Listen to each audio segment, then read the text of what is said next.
ભરૂચ જિલ્લાના આમોદ નગરપાલિકાની નિંદનીય બેદરકારીને કારણે એક નિર્દોષ વાછરડાનું મોત થયું છે અને આ ઘટના ફરી એકવાર બતાવે છે કે નગરપાલિકા માત્ર કાગળ પર સ્વચ્છ ભારત મિશન ચલાવી રહી છે। વિડીયોમાં જોવાઈ રહ્યું છે કે ગાય આઈ લવ આમોદના બોર્ડર પાસે ગંદકીમાં ખાઈ રહી છે તો હકીકતમાં આમોદ શહેર ગંદકી અને રખડતા પશુઓના સામ્રાજ્યમાં ફેરવાઈ ગયું છે। રાત્રિના સમયે અજાણ્યા વાહન ચાલકે ગાયના નાના વાછરડાને ટક્કર મારી નેશનલ હાઈવે 64 પર ફેંકી દીધું, જેનાથી તેનું સ્થળ પર કરુણ મોત થયું। આ દ્રશ્ય જોનાર દરેક નાગરિકના હૃદયમાં પ્રશ્ન ઉભો થાય છે કે આમોદ નગરપાલિકા આખરે શું કામ કરે છે।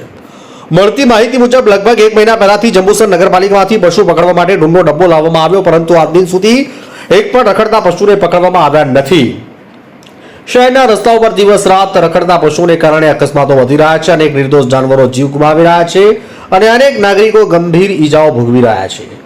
ઉલ્લેખનીય છે કે ગાય પોતાના વાછરડાને ઉઠાવવા માટે ઘણા પ્રયત્નો કરે છે, પરંતુ તે તમામ પ્રયત્નો નિષ્ફળ નીવડે છે। ગાયનું આ વાછરડું મૃત્યુ થયું, અકસ્માતનો શિકાર થયું। હવે આ બાબતે કોઈ પગલાં ભરાશે કે પછી બસ સ્વચ્છ ભારત મિશન અભિયાન ફક્ત કાગળ ઉપર રહી જશે? આમોદથી અમારા પ્રતિનિધિનો રિપોર્ટ।